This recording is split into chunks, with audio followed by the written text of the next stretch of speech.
Yo había idealizado lo que era ser doctora y nunca me había puesto del lado del punto de ser paciente. Y entre la parte teórica y la parte práctica es justamente cuando a mí la vida me puso el reto de decir, primero vas a empezar contigo. Si quieres dedicarte a hacer esto con las demás personas, primero vas a vivirlo tú.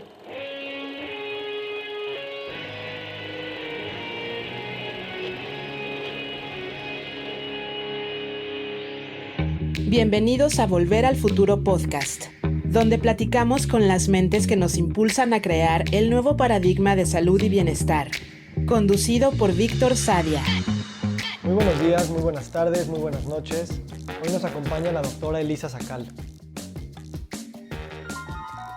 La doctora Elisa Sacal es médico con especialidades en medicina funcional, homeopatía y consultoría de sueño. Es fundadora del Family Sleep Institute para América Latina y de Mommy Help. Es speaker, consultora y miembro fundador de la Asociación Mexicana de Medicina de Estilo de Vida.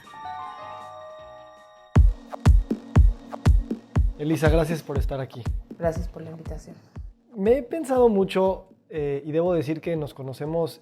pues, muy cercanamente, por no decir íntimamente, desde hace 20 años. Y creo que nunca hemos hablado de esto. O sea, cuando estabas tú decidiendo estudiar medicina y yo no sabía qué hacer con mi vida tampoco, ¿cómo fue para ti ese proceso de ir decidiendo que primero querías hacer área 2 en la prepa y luego dijiste, pues sí me voy a meter a medicina? Fíjate que creo que desde siempre tuve cierta vocación o cierta inclinación por ayudar a las personas como en el aspecto médico. Sí era algo que me gustaba, que me llamaba la atención, más combinado con una idea de hacer algo que realmente me genere mucho reto en la parte académica. Y creo que tenía una parte buena de mí que sí se le daba, más que mi papá siempre me decía que yo iba a ser ginecóloga desde muy chiquita, no sé por qué, como que le parecía fascinante esta idea de traer vida al mundo, y yo siempre le decía que no, que para nada. Y la verdad es que sí es un área de la medicina que me encanta, a la cual me hubiera encantado dedicarme, pero no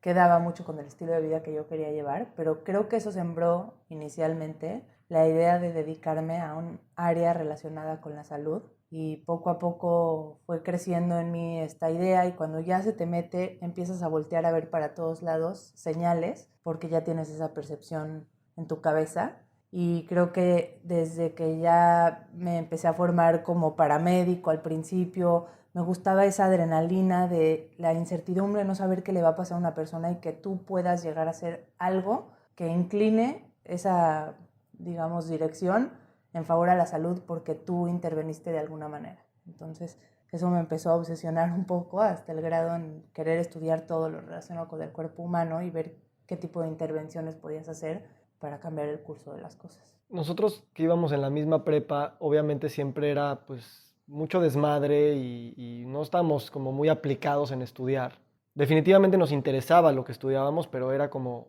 pues para pasar las materias. Tú, o sea, empezando a estudiar para el propedéutico de la universidad, y empezó a cambiar un poco esa rutina y esa manera de enfocarte en que pues si quieres pasar o quieres entrar a la carrera, pues te tienes que sentar a estudiar horas que no tenías practicadas. ¿Cómo fue para ti esa transición de pasar de ese ambiente de desmadre a empezarte a aplicar largas horas en concentración para poder lograr eso? Creo que el hecho de que haya sido paulatino ayudó mucho, fue poco a poco, no fue de golpe, de no hacer nada a meterte a todo. Y básicamente yo creo en una filosofía desde hace mucho tiempo que es, te gusta mucho las cosas en las que eres muy bueno, pero también eres muy bueno en las cosas que te gusta hacer. Entonces empecé a notar que no sé cuál fue primero, si me gustaba el tema de anatomía y biología y siempre eran el tipo de áreas en las que me sentía más destacada, o por ser más destacada y se me facilitaban, iba haciendo que me guste cada vez más y entonces me envolvían. Y definitivamente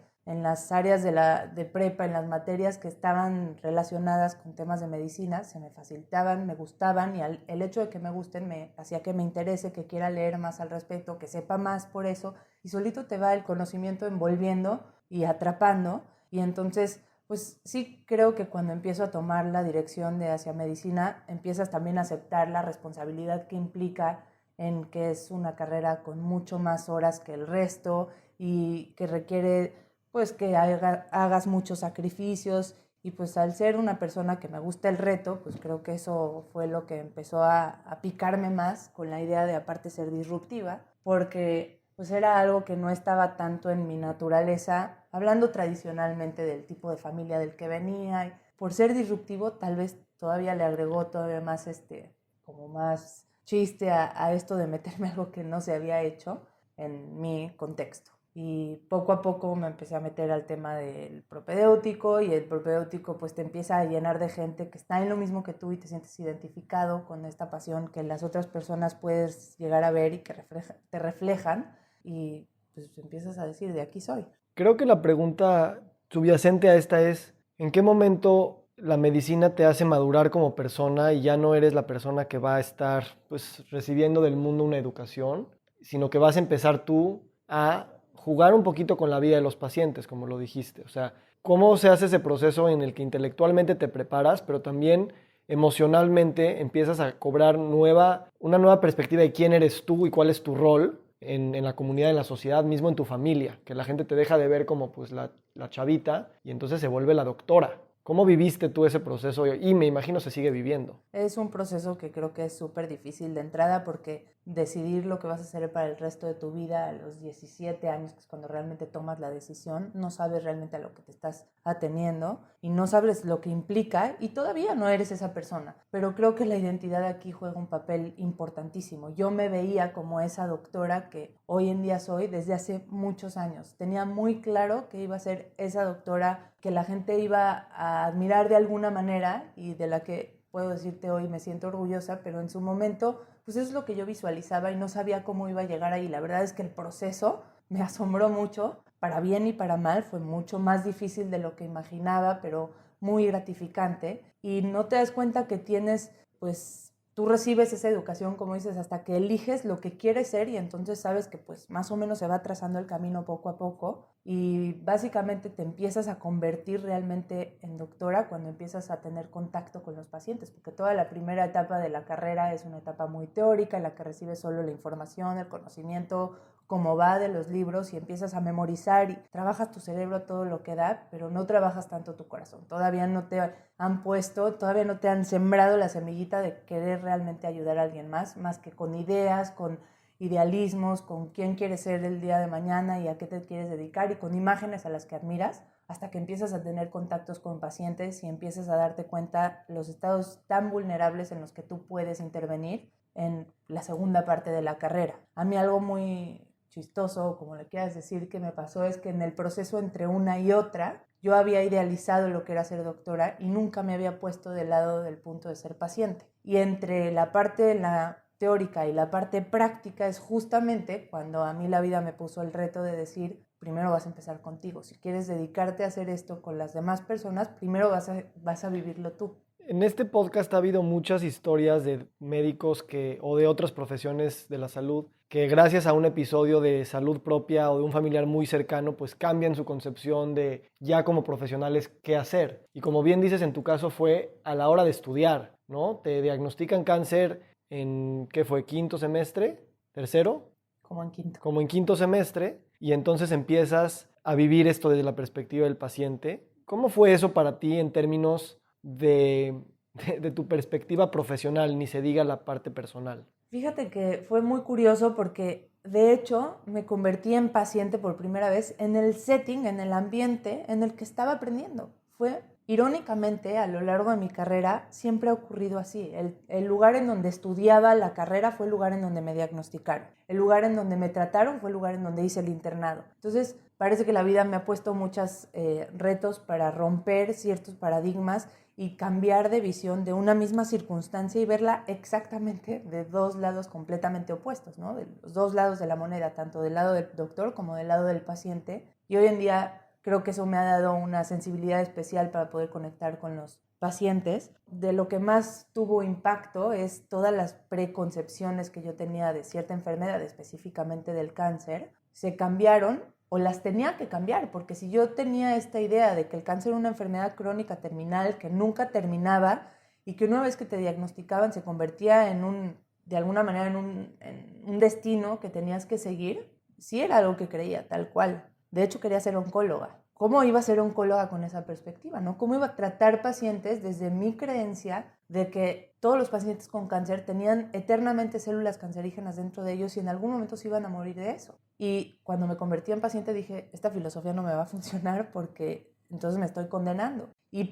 elegí escoger otro tipo de historias y contármelo diferente. Y creo que me di cuenta de que esto pasó cuando justamente estaba escuchando una de tus clases del curso de pensamiento crítico, cuando hablas de que la historia que se cuenta el médico sobre la enfermedad es sumamente importante. Si bien no creo que todos los médicos tienen que pasar por una enfermedad para cambiar esa concepción, al menos en mi caso fue un punto de inflexión importantísimo porque gracias a eso pude concebir otra posibilidad dentro de la medicina, porque si no hubiera ido directamente a la medicina estandarizada que probablemente no iba a tener mucho futuro en una enfermedad crónica como la que yo padecí. Este es un tema muy profundo y quisiera que me dijeras cuál es esa medicina estandarizada o cuáles son esas características de la medicina estandarizada que habla sobre el cáncer, que obviamente a ti no te funcionaban como paciente y que ahorita pensarías que si rediseñarías un programa educativo para estudiantes dirías, desde ahí tendríamos que cambiar estas concepciones, al menos del cáncer o de cualquier otra enfermedad, para utilizar las herramientas tan valiosas que sí se tienen, pero también para abrir otras posibilidades que tú fuiste encontrando como paciente también.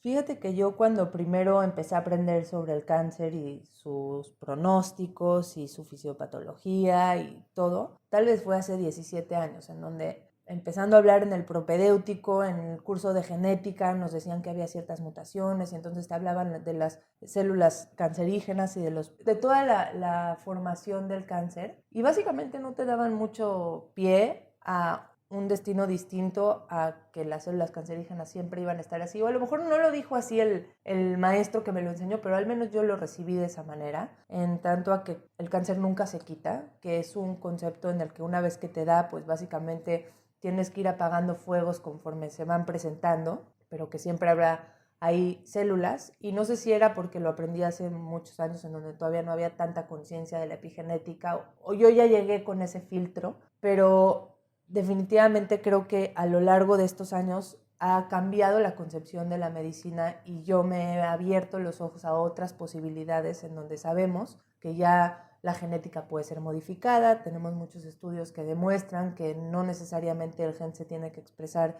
Una vez que se expresa no se va a apagar nunca. Y pues me he dedicado más a estudiar sobre la información que le damos a los genes, más allá de los genes en sí, porque los genes no tienen mucha forma de manipularse, o bueno, no es mi área de interés, pero la información que le da sigue. Entonces, creo que hoy en día la medicina está mucho más desarrollada hacia ver cómo modificamos esos patrones de comportamiento para modificar la expresión genética. Entonces, tú en tu viaje como paciente, ¿se abren esas posibilidades? Después de varios años de estar con la enfermedad, pues de alguna manera sales de ella rejuvenecida y también con una nueva perspectiva de lo que te espera a ti como profesional. Sales a no hacer un track tradicional de una especialidad y haces homeopatía y empiezas a hacer medicina funcional y empiezas a hacer medicina integral, medicina estilo de vida. ¿Cómo te ven hoy tus excompañeros, que son también gente de mi generación? ¿Cómo crees que ellos te ven a ti hoy? O en ese momento que tú saliste del cáncer o estabas en cáncer, ¿cómo ellos te percibieron que cambiaron tu perspectiva, esa enfermedad, de lo que a lo mejor ellos se quedaron pensando que, bueno, ellos se quedaron en la misma línea, por así decirlo? Mira, antes que nada, creo que tienen que romper el juicio que les fue sembrado en su cabeza de que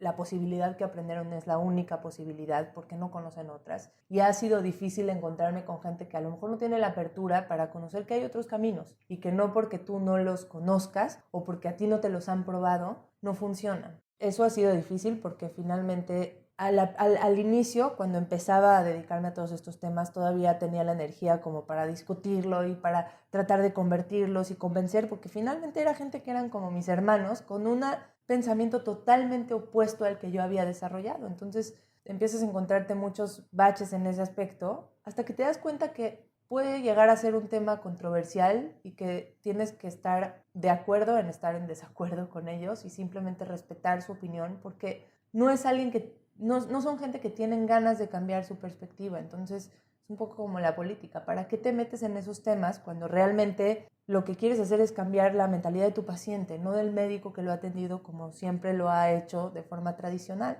Y finalmente, pues, si a ellos les está funcionando, pues no me meto, ¿no? Pero a mí no me funcionaba tratar a mi paciente desde ese lugar, porque a mí no me funcionó como paciente que me traten solamente desde ese lugar. Entonces creo que mi experiencia fue decir, si yo necesitaba algo distinto, yo voy a navegar con esa bandera de tener algo equilibrado, un punto medio, algo no tan extremo como simplemente tratar lo físico y lo material y lo que veo y lo que toco. Y tampoco me iba al otro lado de decir voy a tratar solamente la mente y el pensamiento. No, encontremos un punto medio. A mí eso es lo que más me hubiera funcionado como paciente, que tuve que ir poco a poco buscando el camino. Y entonces supuse que eso es lo que más iba a ayudar a los míos. Por lo mismo dije, pues, ¿quién quiere, no? ¿Quién quiere venir a este camino? Y me he encontrado con que la gran mayoría de la gente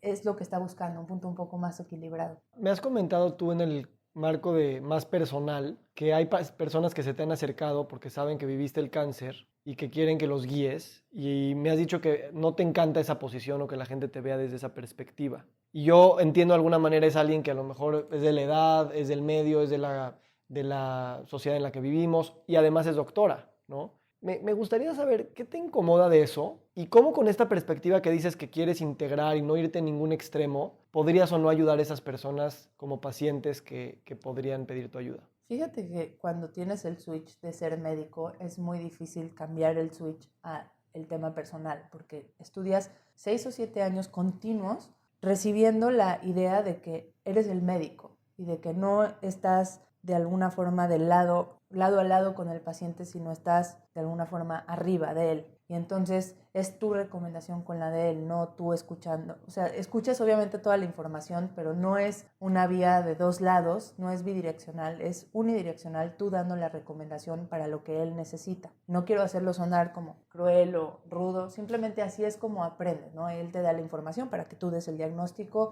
él te da retroalimentación para ver si cambias el tratamiento y así es. Y tú no captas la información de regreso. Entonces, para mí es difícil, o ha sido muy difícil, el proceso de tener una consulta en la cual sepas que es del mismo lado, que es equitativa, que estás en el mismo punto y en el que no todo el tiempo eres solo médico, a veces también eres solo persona o incluso te puedes convertir hasta en el paciente de tu paciente porque te enseñan muchas cosas que tienes que estar dispuesto a rebotar. Ahora, cuando me consultan o cuando me hablan por un consejo personal, me cuesta trabajo decidir si va a contestar Elisa médico o Elisa persona, porque ha sido un proceso de fusión de muchos años en los cuales todavía cuando me contactas como Elisa médico sale Elisa persona muy fácil y sale mi parte de amigo y mi parte de conexión, pero cuando me contactas como amigo, no como médico, es difícil no meter a la doctora que vive en mí. Y pues lo que he aprendido con el tiempo es que no tengo por qué dejarla a un lado, la puedo fusionar. Me cuesta trabajo que no me consulten, o sea, que no sea el approach por medio de una consulta y sea solamente por medio de un consejo, porque pues siempre tocan una parte en mí que me recuerda esta enfermedad que siempre crea algo de ansiedad y que a pesar de que la trabajo todos los días y he tenido muchos recursos emocionales y mentales como tratarla, creo que una vez que una persona tiene cáncer se prende una alerta que es difícil apagar por siempre, en la cual te espejean, te recuerdan los momentos en los que viviste, te recuerdan que pues a veces el diagnóstico de un médico hace que tengas tu vida se vaya en un camino o en el camino opuesto y entonces cuando te cuentan lo que están viviendo pues lo recuerdas y detona en ti, en tu centro reptiliano, pues esa ansiedad que después tengo que trabajar. Entonces, no la tengo automatizada todavía en el aspecto en el que si me cuentas que te acaba de dar cáncer, probablemente va a detonar algo en mí que voy a tener que trabajar posteriormente. Pero por mala suerte o como le digas, todavía no se hace un hábito el poderlo trabajar inmediatamente y entonces a veces el efecto acumulativo es duro. También podrías decir que hay un grado de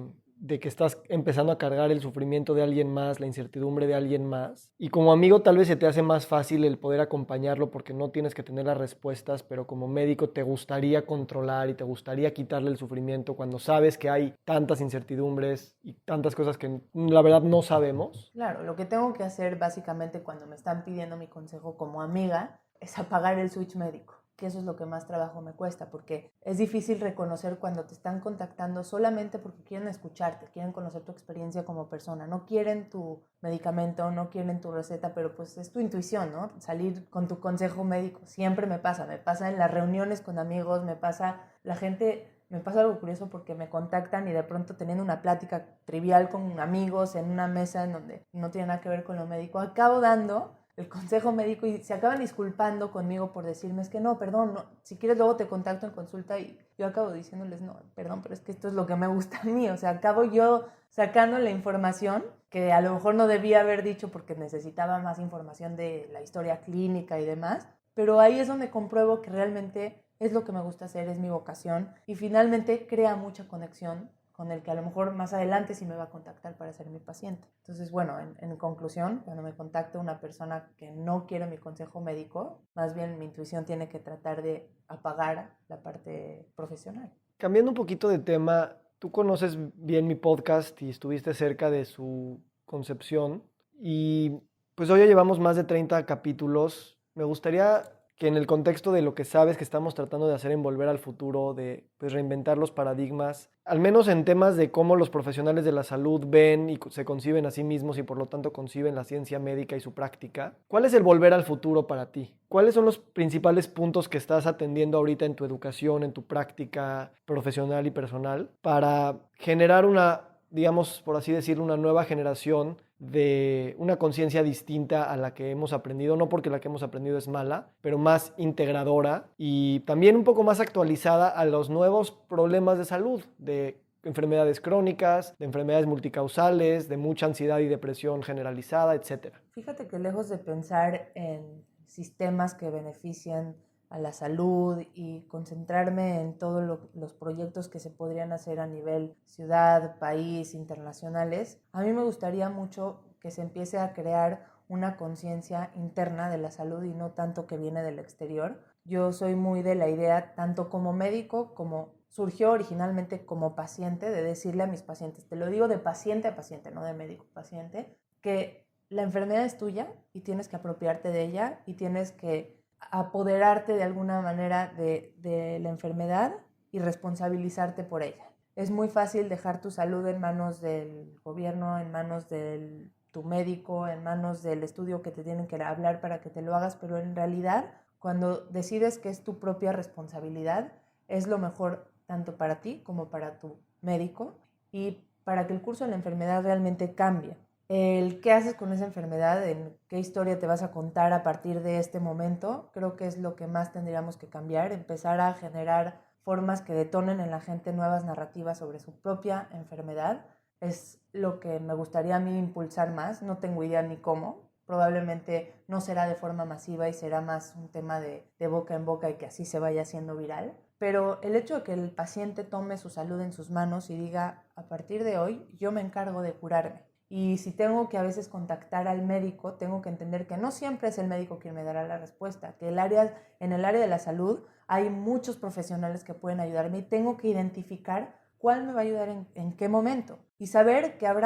yo por ejemplo, en su momento cuando tuve cáncer y tuve que tratarme con un trasplante de médula ósea, no lo dudé, no fui a buscar terapias alternativas. Para mí era muy claro que tenía que ir a hacer mi tratamiento, pero cuando terminé también fue muy claro que había terminado el proceso médico físico y que tenía que empezar el trabajo espiritual y emocional. Y entonces el problema con muchos pacientes es que creen que el médico es quien los va a orientar hacia eso, y no, son ellos mismos, con su lectura, con su información, con su búsqueda de estas herramientas para ir conectando con los diferentes profesionales. Yo por suerte acabé llegando con una terapeuta que me dio muy buenas herramientas, con un médico alternativo con el que yo me espejeaba muy bien y que había estudiado también homeopatía y que me fue guiando, y en el tema de la alimentación llegué con una profesional que también me fue guiando súper bien, coincidió con que tuve mi primer hijo y entonces esa fue una de las primeras motivaciones para que yo quisiera cambiar mi alimentación. Y así, cada pilar de mi estilo de vida fue cambiando con un profesional distinto, pero siendo yo la líder de todo ese nuevo proyecto. Entonces, a mí a veces me gustaría ser la líder del proyecto de mi paciente, pero la realidad es que te das cuenta que tú puedes dar muchas sugerencias y lo que quieres es simplemente detonar ese cambio, ese cambio de switch en su mente para que ellos quieran buscarlo. A lo mejor el terapeuta que yo te recomendé no es el que te gusta, no importa. El tema es que quieras buscar en ese camino que yo te estoy presentando. ¿Qué componentes de tu práctica clínica ayudan al paciente a precisamente prenderle el switch al paciente, sabiéndole y diciéndole abiertamente que no eres la que le va a solucionar todos los problemas, ni tendrás todas las respuestas? Creo que lo que más me ha funcionado es el cambio de expectativas. Me he encontrado últimamente con muchos pacientes con una de dos, o con expectativas muy altas, muy elevadas, muy difíciles de alcanzar, porque en su propia vida han tenido momentos muy altos. Por ejemplo, poniendo un ejemplo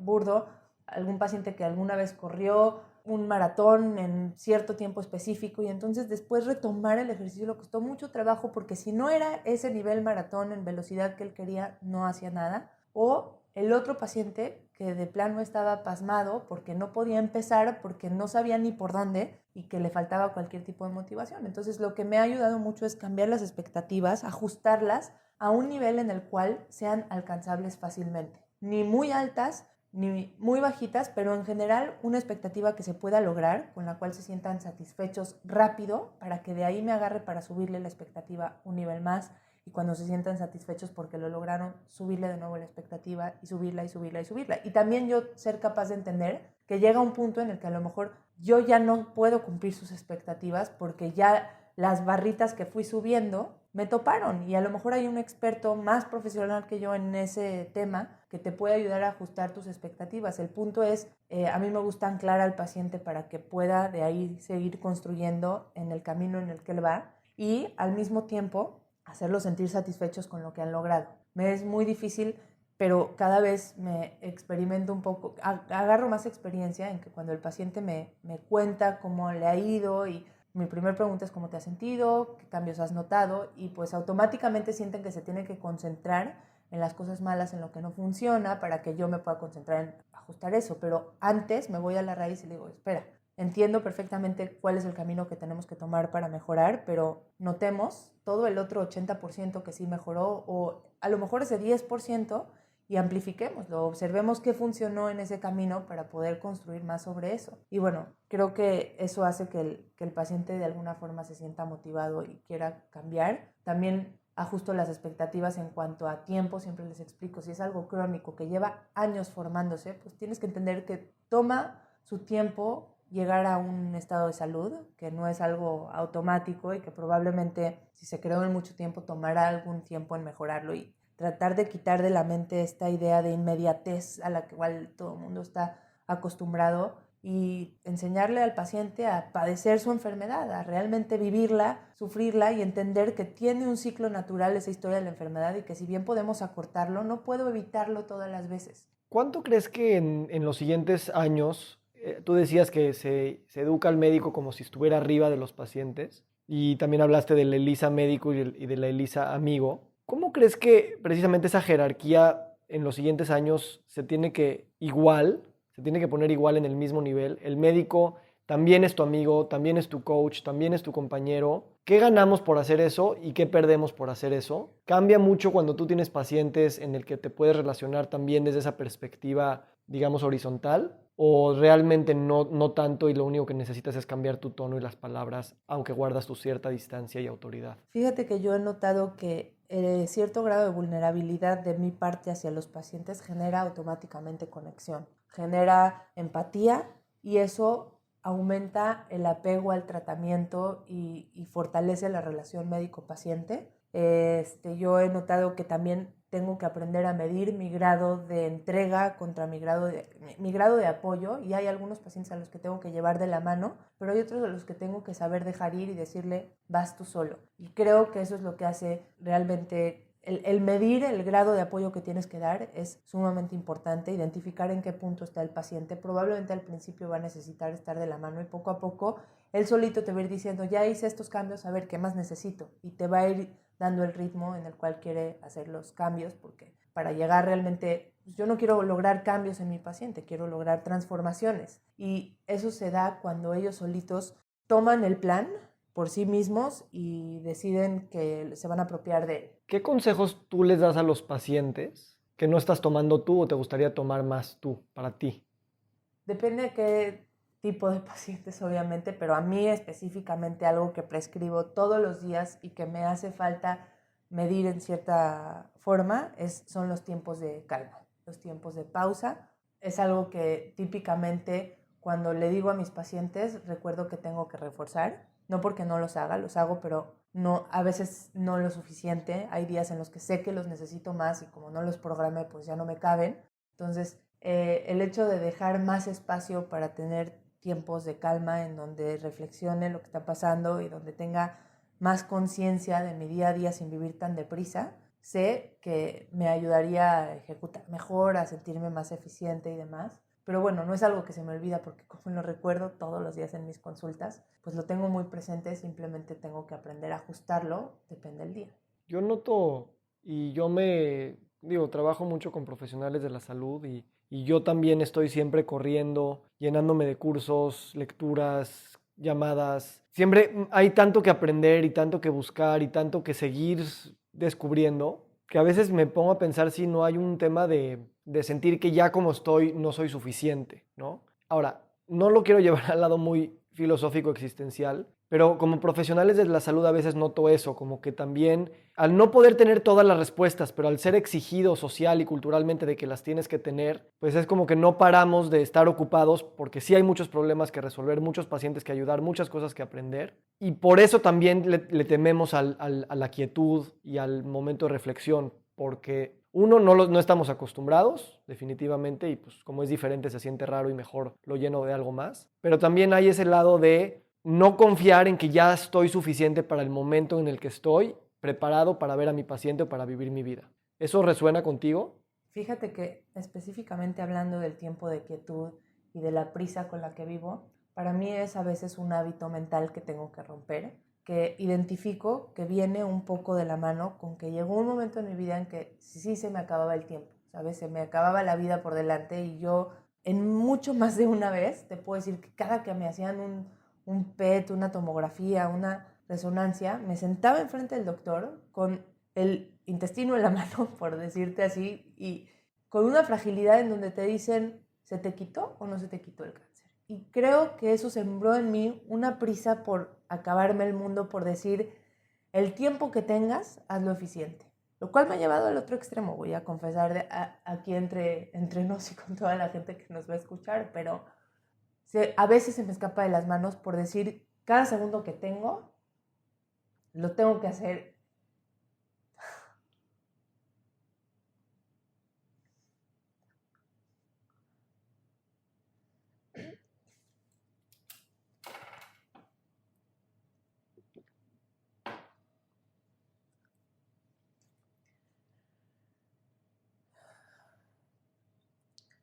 Con el tiempo que tengo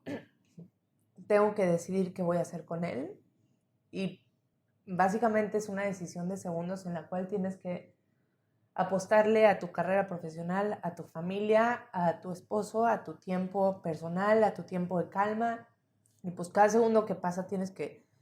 tomar decisiones y decir, este segundo no se me va. Y obviamente tengo esta creencia insertada que tengo que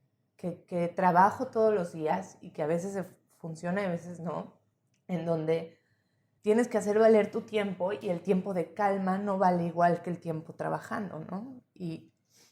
obviamente es algo que se tiene que cambiar, pero creo que muchos de mis pacientes lo toman así. Hoy tenía una consulta en donde le decía a mi paciente, si nosotros nos sentáramos y platicáramos con nuestros abuelos que tienen un tiempo de quietud que yo envidio, ¿no? Se sientan 2 horas viendo a la nada sin hacer absolutamente nada y yo digo, yo quisiera tener 10 minutos de esas 2 horas que ellos se dan, porque realmente hoy en día ya es algo que no sabemos hacer, que no tenemos insertado en nuestro chip y yo personalmente tengo que aprender a no hacer nada y que es algo que le enseño a mi paciente, pero que tengo que quitar los preconceptos o los juicios que tengo de tratar de hacer de mi tiempo maravillas y entender que el tiempo de calma, el tiempo de quietud hace maravillas con mi persona, porque de entrada rompe una creencia que yo tengo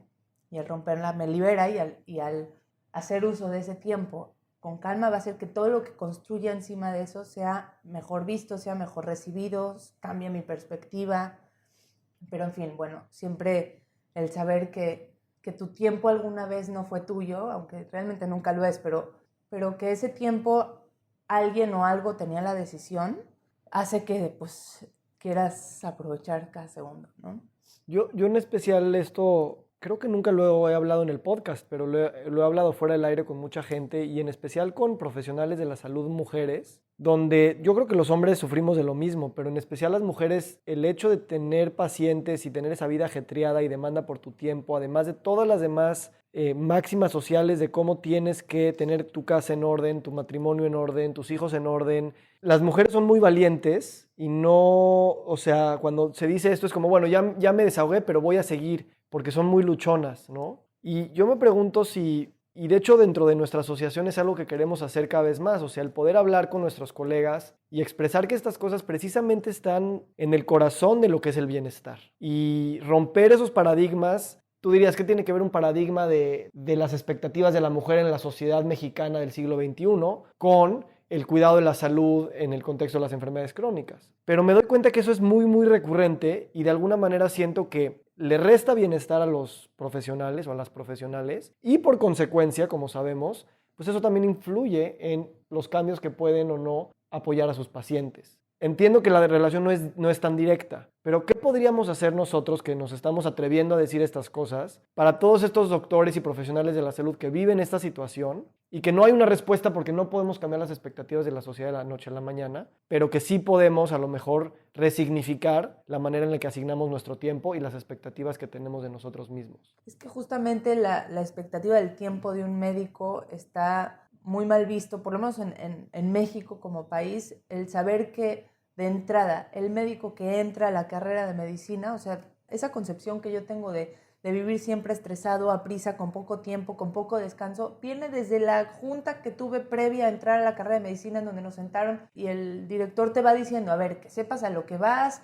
y que no vas a descansar y que la carrera del médico es muy matada y muy ajetreada y pues todo eso está haciendo que egresen médicos que no tienen ellos bienestar emocional porque no saben equilibrar su vida, porque no se les permite, porque si tú ves las especialidades médicas, cómo están diseñadas para explotar al máximo a ese médico, ya ni hablar de los errores que se generan a partir de esto y de no darles tiempos déjate de calma, de descanso, de sueño, realmente. Entonces, pues cuando creas un médico que después de 15 años de formación está ya agotado, ¿cómo va a transmitir a sus pacientes esa calma de la cual estamos hablando, que va a ser la fuente de la salud o va a ser realmente la raíz, que si logra cambiar esa tuerquita en su salud, puede cambiar enfermedades crónicas, puede revertir enfermedades, puede hacer muchas cosas? Entonces, si el médico que te está diciendo que tienes que bajar tu nivel de estrés no sabe cómo hacerlo porque desde su formación le han dicho que el estereotipo del médico es una persona no descansada, con mucho estrés, con mucha carga de trabajo, pues creo que no lo puede transmitir si él mismo no sabe hacerlo. Veo que has tomado algunas notas. No sé si quieras compartir algo de ahí. Eran cosas que no quería olvidar mientras decías. Pero bueno, hablaba de la quietud, de las expectativas y de la vulnerabilidad con la que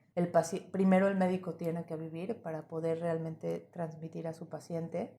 Yo te agradezco mucho esta conversación. Creo que estas conversaciones lo único que hacen es continuar poniéndonos espejos para humanizarnos desde la perspectiva que toque en ese día. Me gustaría preguntarte 2 preguntas para concluir. La primera sería, ¿qué le dirías a los estudiantes de profesiones de la salud que ya están teniendo mucho más conciencia de todo lo que hemos platicado hoy, pero que aún así se van a enfrentar a una cultura, a un sistema político, económico, que todavía trabaja hacia la enfermedad, que todavía trabaja hacia vamos a tratar de quitar la enfermedad, matar el cáncer, usar muchos medicamentos, tener esta figura paternalista del profesional de la salud? Y que a lo mejor ellos no quieren entrar de lleno, pero pues a veces es el juego que parece que estamos jugando. Entonces, eso es lo que estás viviendo todos los días, pero si estarías ahorita empezando a estudiar y empezar a armar tu proyección a futuro, ¿cómo lo empezarías a armar? Definitivamente le pondría mucho más atención a las bases de la salud. En medicina funcional decimos que toda la parte de abajo de la matriz de la salud, que es el estilo de vida, creo que tiene que cobrar muchísimo más importancia. Tiene que ser el core de todo el aprendizaje de un médico. Tienen que aprender a individualizar las recomendaciones del estilo de vida, no nada más a decir come sano y no te estreses, sino realmente encontrar la manera de a cada paciente darle lo que necesita personalizado, como el más le vaya a funcionar a esa persona. También le diría a los estudiantes que encuentren la forma de diseñar su propio camino dentro de la medicina, que a veces cuando terminan la carrera tienen 4 caminos básicos, o estudias cirugía, o estudias medicina interna, o estudias pediatría, ¿sabes? Y no tienen que automáticamente irse a los caminos prediseñados, pueden ir formando su propio camino con lo que sientan que les va bien y que definitivamente tomen su propia historia personal para decidir ese camino, que es totalmente válida, que se tiene que cruzar su historia personal con su historia profesional para realmente darle un nuevo significado y orientarlos hacia una medicina más abierta, que si siempre dejamos la parte personal de lado, no vamos a poder crecer ese profesionista, ese médico que se está enfrentando a una persona igual que él, y que el cruzarla va a ser una conexión mucho más fuerte con ese paciente y automáticamente va a dar un mejor resultado en su curso, en su tratamiento. ¿Cómo te ves a ti en 5 años? ¿Qué visión tienes de Liz en 5 años? En diferentes etapas de mi vida me han hecho esta pregunta y la verdad es que la constante siempre es viendo pacientes, haciendo consulta uno a uno. Me gusta mucho el trato íntimo con una persona, el poder intervenir en el curso de su tratamiento, ayudarlo, guiarlo de cierta manera, pero me gusta mucho hablar de estos temas en un público más grande, en donde puedo llegar a tener un impacto más masivo, en hablar del empoderamiento que tiene que tener el paciente en su salud, de la importancia que cobra su papel, sin ser soberbia, pero el decirles no se victimicen ante su enfermedad. Y creo que el haber sido paciente me da ese poder de poder decirles, no te victimices, no lo digo como médico, lo digo como paciente. De alguna forma, agarra esa enfermedad, la tuya, resignifícala, y si quieres que sea tu nueva narrativa, que la sea para tu crecimiento y no nada más para tu queja. Y si yo puedo difundir este mensaje en diferentes medios, de diferentes formas, creo que eso me dejaría muy satisfecho. Gracias por esta conversación. Me remonto a hace, no sé, 18 años que empezábamos este momento y yo me acuerdo te veía estudiar hasta largas horas de la noche y yo tal vez, no sé, estaba viendo películas. Me da risa que estemos ahorita sentados aquí hablando de estos temas y pues continuando ese viaje de descubrimiento y lleno de curiosidad. Por último, nada más quisiera recordar una anécdota en la que gran parte de mi decisión de estudiar medicina tuvo que ver con la lectura de un libro que se llama El Médico, el cual tú me recomendaste y lo leí en uno de los viajes que más trascendencia tuvieron en mi vida, en donde yo ya sabía que tenía esa vocación médica, ya había hecho el propedéutico, ya había tomado la decisión, pero por alguna razón a los 18 años, antes de meterme a la carrera, estuve cerca de estudiar mercadotecnia con tal de no estudiar medicina porque me abrumaba el estereotipo ese que me habían platicado. Y gracias a que leí ese libro, de alguna manera me inclinó más hacia tomar la decisión de sí hacerlo. Sabes que en ese libro hay una escena que me marcó muchísimo y ahorita que estamos haciendo todo lo de estilo de vida, es muy, muy pertinente, ¿no? Hay un paciente que llega al hospital de Avicena y pues lo operan, le hacen todo, no sé qué, y despierta todo perfecto el paciente, pero no come. Y no saben qué hacer, entonces traen a Avicena, que es este doctor tan famoso oriental, como del siglo XII, yo creo. Y entonces se pone a platicar con el paciente y le dice, oye, pues ¿de dónde vienes? Porque era un extranjero. Entonces le empieza a platicar, pues vengo de tal lugar. Y total, este cuate le dice, no, lo que pasa con este cuate es que pues, la comida que le estamos dando pues, no le entra. Este cuate viene de China y ahí comen arroz, denle arroz. Y ya está, ¿no? Claro, la importancia de individualizar el estilo de vida de una persona. Sí. Y en salud, pues eso es lo que estamos haciendo. O sea, el entender que los determinantes de la salud son muchos y tenemos que ver todos si queremos estar en este viaje. Bueno, muchísimas gracias, que estés muy bien. Nos encantaría recibir tu retroalimentación de estos podcasts para continuar generando contenidos que te sean útiles e interesantes. Si puedes, déjanos un comentario en la página web victorsaadia.com.